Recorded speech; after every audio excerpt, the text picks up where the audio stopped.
क्या हाल चाल। आशा करता हूँ आप सब बहुत अच्छे होंगे। तो देखिए बच्चों, आज का जो हमारा टॉपिक होने वाला है वो जो हमने जीवन परिचय का महा सीरीज नामक एक सीरीज चलाई थी, जिसमें हमारा 5 से 6 बेहतरीन लेखकों का जीवन परिचय पढ़ चुका है। उसी क्रम को आज आगे बढ़ाते हुए हम लोग फिर से आप सबके साथ जुड़ गए हैं। और आज का जो हमारा टॉपिक होने वाला है वो सच्चिदानंद हीरानंद वात्स्यायन अज्ञे जी का जीवन परिचय होने वाला है।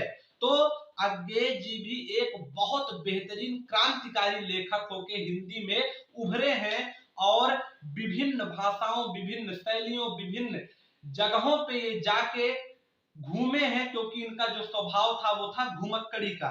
तो अपने अलग अलग अनुभव जो कि इनके जीवन में अलग अलग इनको एक्सपीरियंस देखने को मिले थे, उसी को ये अपने जो रचना होती थी उसमें ये उतार दिया करते थे, बिल्कुल हूबहू जैसे ये जो चीज देखा करते थे वैसे ही अपनी रचनाओं में लिख दिया करते थे, उतार दिया करते थे। तो इनके बारे में एक छोटा सा इंट्रोडक्शन हमने आपको इसलिए दिया ताकि आपको पता लगे इसमें जो हम आपको पढ़ाएंगे वो किस प्रकार का होगा। और देखिए, जो हमारे यूपी बोर्ड के कक्षा 12 के विद्यार्थी हैं, सिर्फ उनमें ही अज्ञे जी के अभी तक हमको दर्शन हुए हैं, अगर हम एकेडमिक क्लासेस की बात करें। बाकी अगर हायर क्लास में जाएं तब तो आप अज्ञे के ऊपर अगर पीएचडी करना चाहें तो वो भी बड़े आराम से कर सकते हैं। कुछ इस प्रकार का इस लेखक का कद था हमारे हिंदी साहित्य में। तो देखिए, अज्ञे जी कौन है? अज्ञे जी एक बहुत बड़े और महान संपादक हैं, लेखक हैं, शिक्षक हैं और एक घुमक्कड़ी स्वभाव के व्यक्ति भी हैं। और भी इनमें विभिन्न कलाएं भरी हुई है, जिसमें इन्होंने जितनी भी विधाओं में, पहली बात तो कोई विधा बची ही नहीं है जिसमें हमारे अज्ञे जी के दर्शन ना होते हो। कुछ इस प्रकार से है। तो जो हमारे विद्यार्थी हैं यूपी बोर्ड कक्षा 12 के, उनमें इनका साहित्यिक परिचय लिखने को आता है। साहित्यिक परिचय 80 शब्द का लिखना रहता है। अगर आप वीडियो के अंत तक बने रहेंगे तो ये मान के चलिए कि आपको 80 गुणे 5 जो भी आएगा उतने शब्द तो आप यहाँ से याद करके चले जाएंगे। बाकी आपको याद करने की कोई जरूरत है ही नहीं, क्योंकि उससे ज्यादा आपको लिखने की आवश्यकता नहीं है हमारे हिसाब से। बाकी आप जितना लिखना चाहें इनके ऊपर लिखिए, कॉपी भर जाएगी, लेकिन इनके जीवन का जो इनका परिचय है वह कभी खत्म नहीं होगा। ठीक, तो देखिए बच्चों, जो हमारे सच्चिदानंद जी हैं, मतलब इनका जो मुख्य नाम है वो है सच्चिदानंद। हीरानंद शास्त्री इनके पिताजी का नाम है। तो सच्चिदानंद हीरानंद इनके पिताजी का नाम है बीच में। वात्स्यायन मतलब इनका उपनाम या जाति का नाम है। और अज्ञे जो है उसकी भी बहुत बढ़िया इंटरेस्टिंग कहानी है, वो भी हम आपको बताते हैं। कि जब अभी आगे चलेंगे तो हम आपको बताएंगे कि ये कुछ सालों के लिए आंदोलन में उतर गए थे, क्रांतिकारी टाइप के लेखक थे। तो वहां पे इनको हो गई जेल, और जब जेल हो गई इनको तो वहीं से इन्होंने अपना लेखनी का जो कार्य था वह प्रारंभ कर दिया।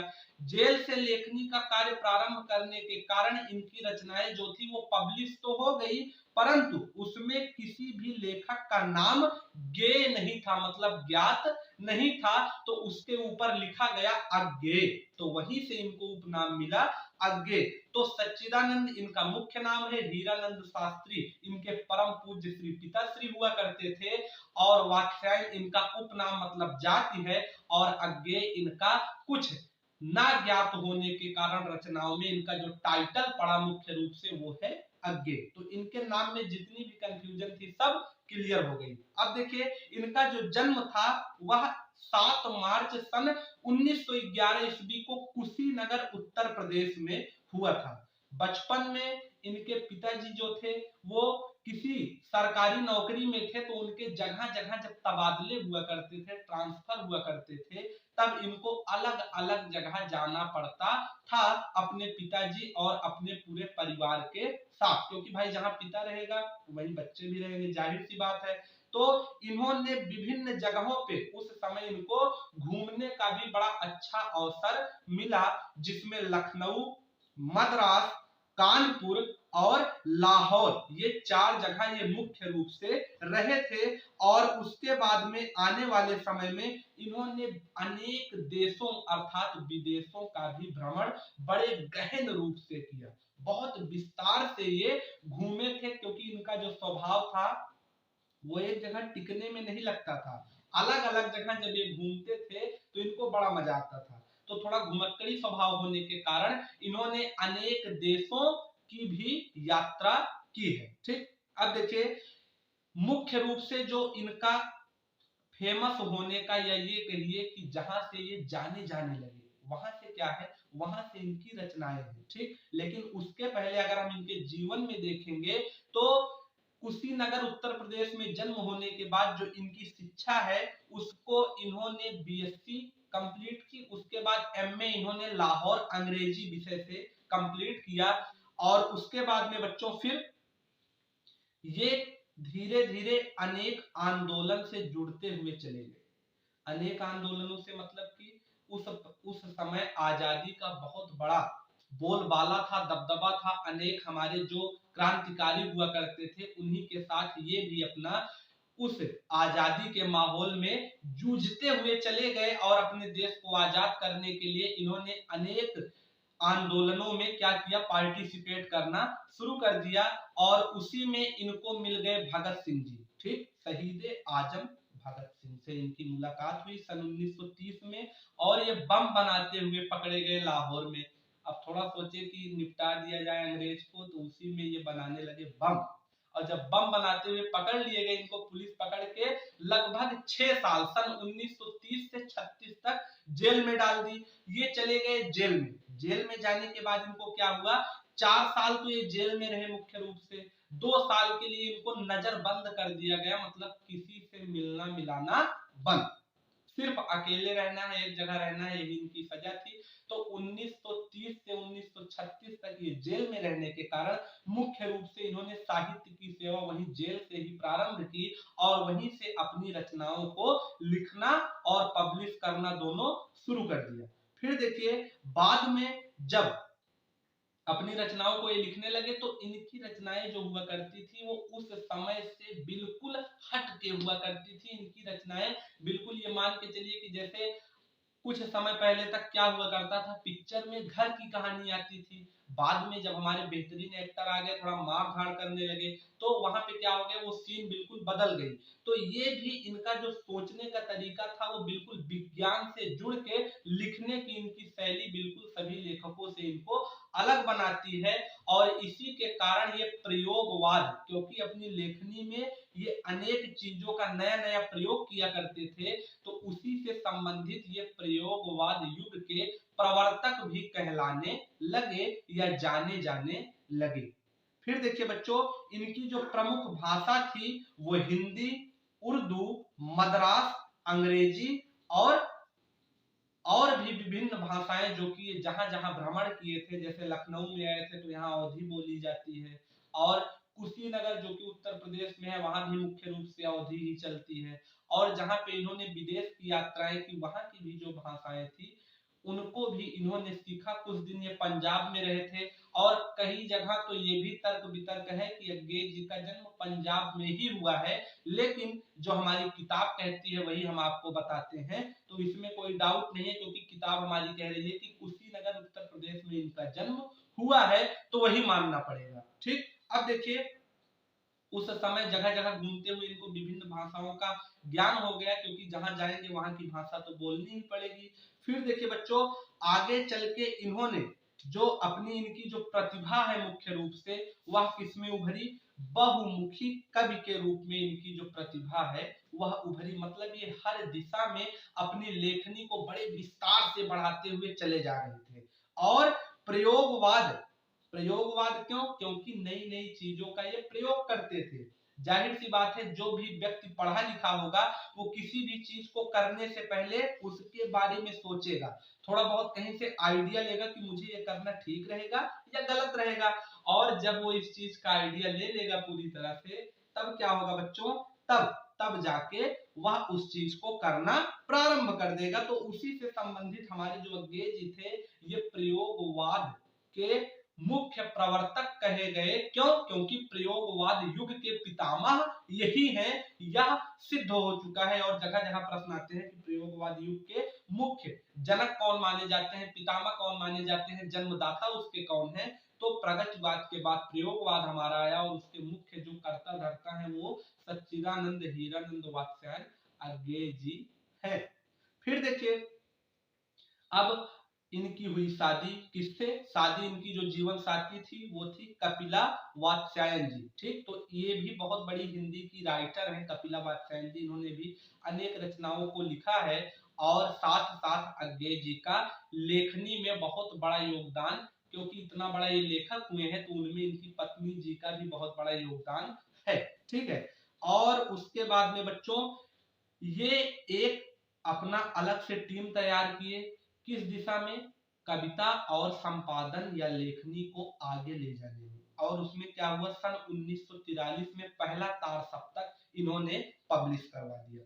तार सप्तक क्या हुआ करता था, तो तार सप्तक जो है हमारा वो 7 कवियों के वक्तव्य मतलब जो कहते थे और कविताओं का एक लंबी भूमिका बना के साथ में उसको पूरा तैयार करके उसी को पब्लिश कर देते थे अपने तार सप्तक नामक संपादन में, जो कि इन्होंने 1943 से प्रारंभ किया और 4 विभिन्न तार सप्तकों को इन्होंने बारी बारी से क्या हुआ संपादित करते चले गए। तो उसमें 7 कवियों का मुख्य रूप से कविता का संग्रह हुआ करता था।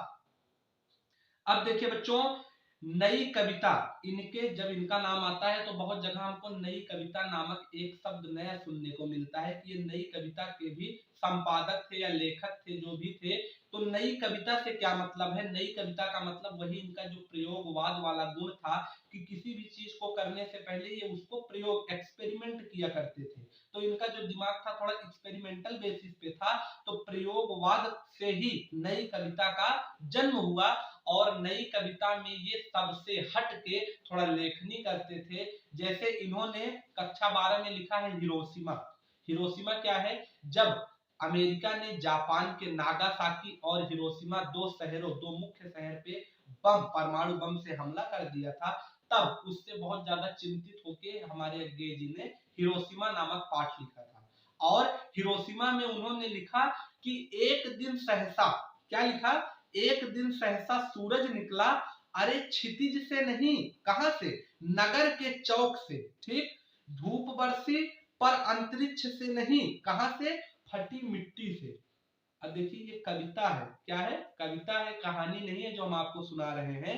अज्ञेय जी ने हिरोशिमा में कुछ इसी प्रकार से पूरा इन्होंने जो कविता है उसको लिखा है। और इसको लिखने के पीछे इनका बिल्कुल राग से इनको नहीं मतलब था कि कविता में राग होनी चाहिए, रागहीन या राग युक्त ये दोनों कविताएं लिखते थे, परंतु जिसमें तर्क निकलता था उसको ये ज्यादा महत्व देते थे। तो इसमें हमको साफ साफ देखने को मिल रहा है कि एक दिन सहसा सूरज निकला, अरे क्षितिज पर नहीं, नगर के चौक पर, कि जब परमाणु से हमला हुआ तो बिल्कुल उसकी जो गर्माहट थी, जो रोशनी थी, वो बिल्कुल सूर्य के समान थी। परंतु सूर्य कहां से निकलता है, सूर्य तो अंतरिक्ष से निकलता है, लेकिन यहाँ पे जो हमारा क्षितिज से निकलता है, परंतु यहाँ जो हमारा सूर्य है वो क्षितिज से नहीं निकला है आकाश से, वो तो नगर के चौक पे निकला है। मतलब जब उसका हमला हुआ तो बीचों बीच उसी हिरोशिमा और नागासाकी नामी प्रमुख जो शहर थे उसी के बीचों बीच शहर पे परमाणु से हमला किया गया और उसी को इन्होंने बिल्कुल एक चित्र खींचने का प्रयास इन्होंने अपनी इस कविता में किया है। उसके बाद लिखते हैं कि धूप बरसी, धूप बरसी मतलब जैसे जो उस परमाणु बम की एनर्जी थी भाई, जब atom atom molecule molecule chemistry वाला है ना, जब सब टकरा जाएंगे आपस में आके तो क्या होगा, बिल्कुल बहुत विस्तार से एनर्जी का विस्फोट होगा। तो धूप तो बरसी है पर अंतरिक्ष से नहीं, कि वो सूर्य वाली धूप नहीं है कि ठंडी के दिन में बैठ जाए और बड़ा आनंद आ रहा है, बढ़िया सुबह सुबह की बढ़िया धूप लग रही है, वो वाला नहीं, वो विनाशक धूप था, विनाशक गर्मी थी उस परमाणु की ऊर्जा की, जिसने फटी मिट्टी से, मतलब जब वो गिरी नगर के चौक पे तो बिल्कुल धरती का सीना फाड़ दिया उसने, इतनी ज्यादा उसमें एनर्जी थी और सब कुछ नष्ट कर दिया, जितनी भी जीविका थी उस शहर की, उस देश की, सब बर्बाद कर दिया। तो ये एक प्रयोगवाद कवि के मुख्य जो उनका लेखनी है उसको दिखाता है। कुछ इस प्रकार से इनकी कविताएं हुआ करती हैं। क्रांतिकारी शब्द इनसे जुड़ता है, क्यों, क्योंकि क्रांतिकारी का इनके कविताओं में असर देखने को मिलता है। जैसे इन्होंने लिखा है मैंने आहुति बनकर देखा, और किस प्रकार से, तो ये लिखते हैं कि मैं कब कहता हूं, क्या लिखते हैं, मैं कब कहता हूं जग मेरी दुर्धर गति के अनुकूल बने, मैं कब कहता हूं जीवन मरुनंदन कानन का फूल बने, कांटा कठोर है तीखा है उसमें उसकी मर्यादा है, मैं कब कहता हूं वह घटकर प्रांतर का ओछा फूल बने।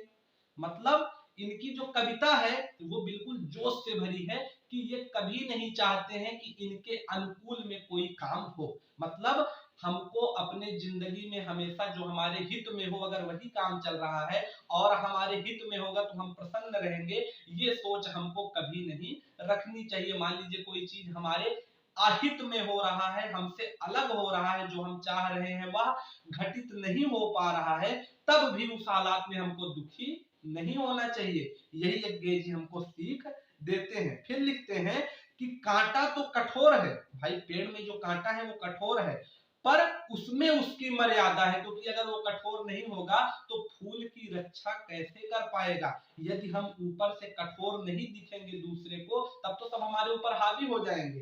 तो पेड़ और फूल दोनों की रखवाली करने के लिए कांटे को कठोर होना पड़ता है, वह उसका स्वाभाविक गुण है। तो वो कभी नहीं चाहते कि जो हमारे देश के सैनिक हैं, इसको कांटे को सैनिक से भी हम देख सकते हैं कि यदि हमारी बाहरी सीमाओं के जो सैनिक लगे हैं, वीर जवान हैं, वो कमजोर हो जाएंगे, तब तो हमारे देश पे बड़े ही आराम से पड़ोसी देश आक्रमण करके कब्जा कर लेंगे। तो वही कह रहे हैं कि हमको जिस प्रकार से बाहर से एक कठोर स्वभाव रखना चाहिए, उसी प्रकार से अंदर से हमको नर्म भी रहना चाहिए, परंतु अपने हित को देखते हुए, अहित पे चल के नहीं कि अगर कोई हमारा बुरा कर रहा है तो हम उसका अच्छा करें, कभी नहीं, नेवर।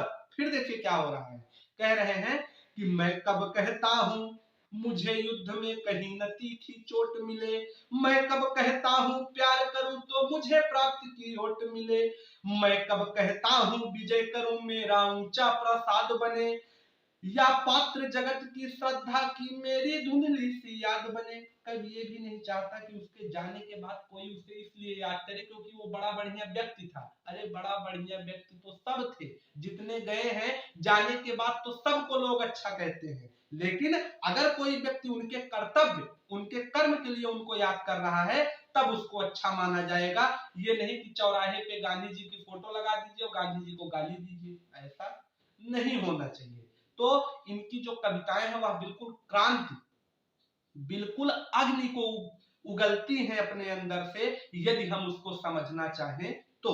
और प्रयोगवाद या एक्सपेरिमेंटल कवि होने के कारण ये जो देखते थे वही लिखते थे। सबसे बड़ी इनकी बात, इनके जीवनी से सीखने वाली यही है। ठीक, अब देखिए अगर हम किताब की थोड़ी बहुत लाइन पढ़ें जो कि इन्होंने इनके जीवनी में किताब कर दिया गया है, तो अज्ञेय जी को कवि क्योंकि कवि थे, कविता लिखते हैं, शैलीकार क्योंकि विचारात्मक शैली के बहुत बड़े कवि हुए हैं।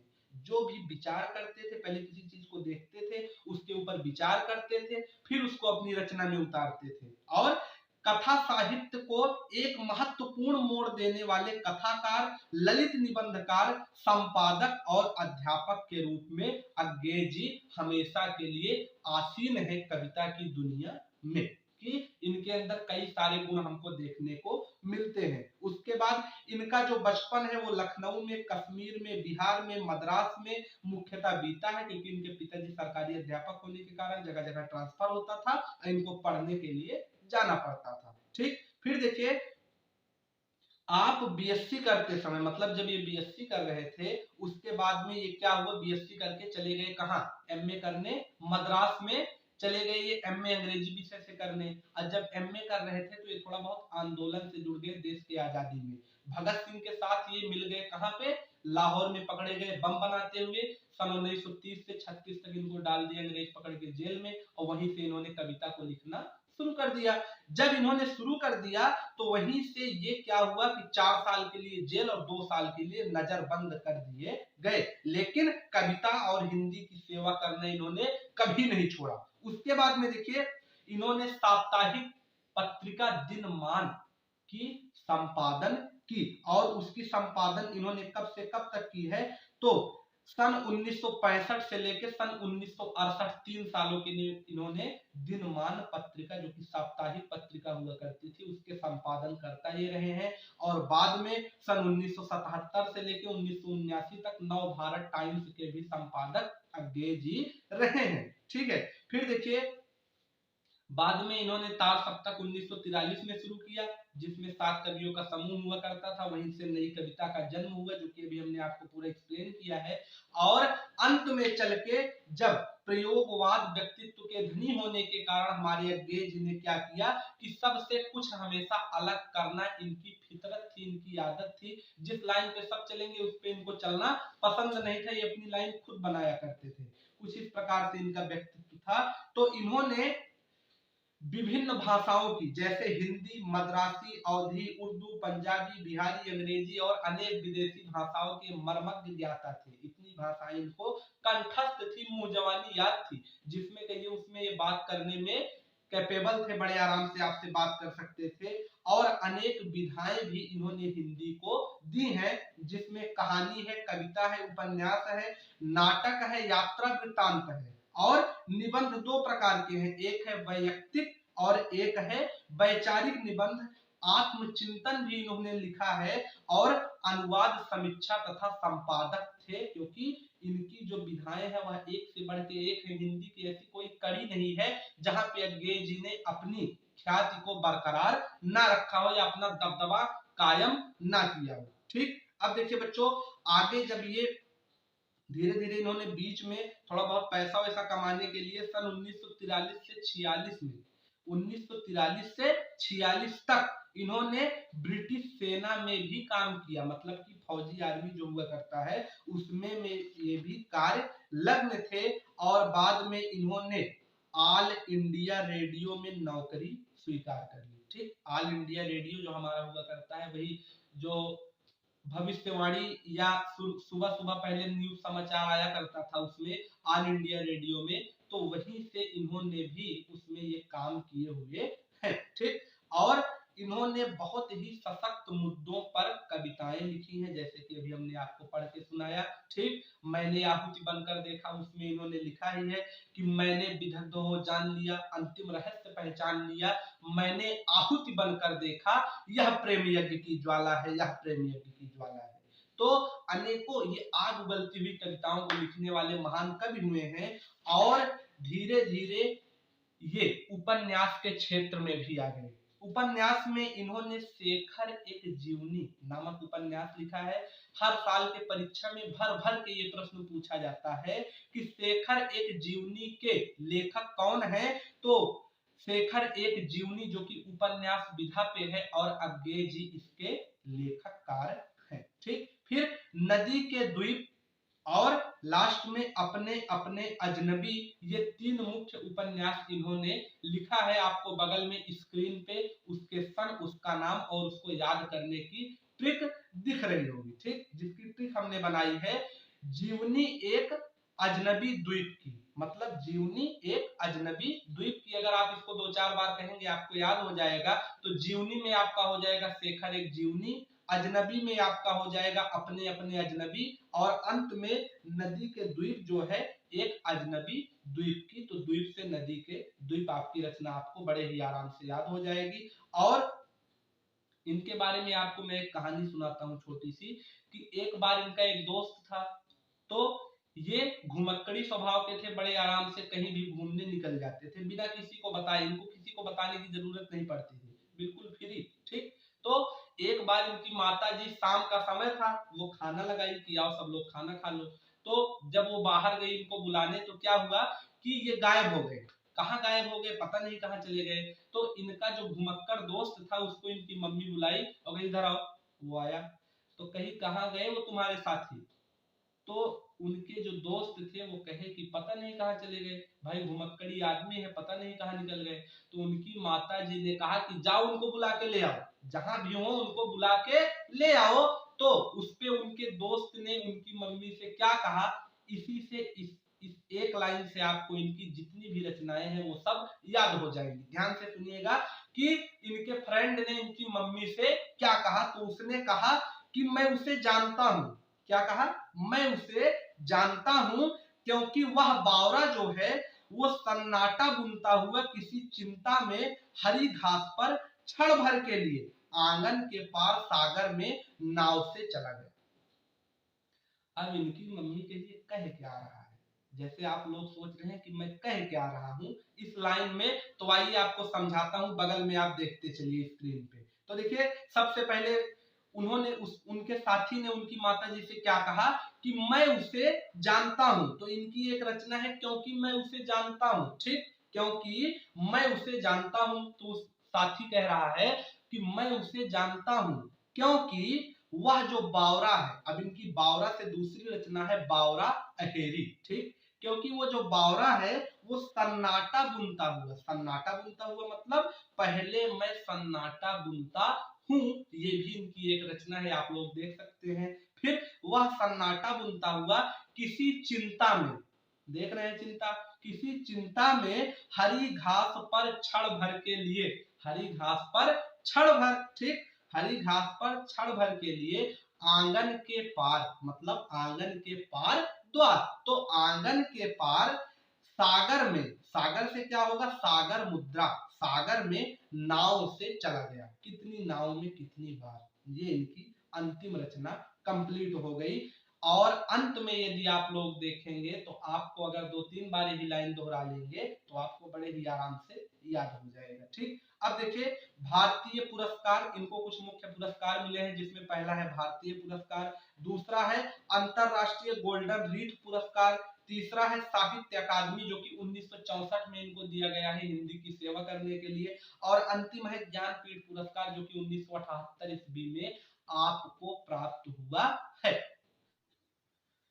तो देखिए बच्चों जीवन परिचय के अंतिम पड़ाव पे आते हुए हम लोग यहाँ पे पहुंच गए हैं, आपको बहुत सारी जानकारियां हम लोग दे चुके हैं, और उसी के साथ साथ जो हमारे अज्ञेय जी थे उनकी जो मृत्यु थी वो 4 अप्रैल सन 1987 ईस्वी को नई दिल्ली में हुई थी, ठीक। तो वीडियो हमारा लगभग खत्म होने पे है, हमने आपको जितनी हमारे पास जानकारी थी, जहां जहां से हम इसको इकट्ठा करने की कोशिश कर सकते थे, हर जगह से हमने इसको इकट्ठा की और आपके समक्ष में हमने जीवन परिचय को रखा है। आशा करता हूं कि आपको ये वीडियो समझ में आई होगी। थोड़ी सी वीडियो लंबी है क्योंकि अज्ञेय जी को कम समय में, कम लेंथ में, कम सेकंड में समझाने की ना मुझ में हिम्मत है और ना मैं समझता हूं कि इनको समझाया जा सकता है, क्योंकि इतने बड़े कद के लेखक हैं। अब मान लीजिए थोड़ा बहुत 2-4-10 मिनट वीडियो इधर उधर थोड़ी लंबी हो जाए तो उसमें कोई बहुत बड़ी घबराने वाली बात नहीं है। तो आप लोग तो विद्यार्थी हैं ही, आप लोगों का तो काम ही है पढ़ना, तो पढ़ते रहिए, स्वस्थ रहिए, मस्त रहिए। आपको जितनी भी हमारे महासीरीज जो कि जीवन परिचय का है उसका जो डिस्क्रिप्शन में हमने लिंक दे दिया है, आप लोग वहां से सारे जितने भी जीवन परिचय हमने अभी तक अपलोड किए हैं उसको आप वीडियो देख सकते हैं। अगर आप लोग अपने हिसाब से हमारी वीडियो आपको पसंद आई हो और अपने हिसाब से जिस भी लेखक का जीवन परिचय में आपको डाउट हो, हमको कमेंट में बताएं। आप लोगों का लेक्चर जीवनी का जल्द से जल्द हम इस प्लेलिस्ट में जोड़ने की कोशिश जरूर से जरूर करेंगे, और जितनी भी हमारे चैनल पे अलग अलग सब्जेक्ट के वीडियोस अवेलेबल हैं उसको भी आप लोग हमारे चैनल आरएसपी स्टडी पॉइंट के में यूट्यूब होम पेज पे जाके देख सकते हैं। तो इसी आशा के साथ कि आप लोग को पूरी वीडियो बहुत अच्छे से समझ में आई होगी। तो चलिए बच्चों मिलेंगे नेक्स्ट लेक्चर में, तब तक के लिए ओके बाय।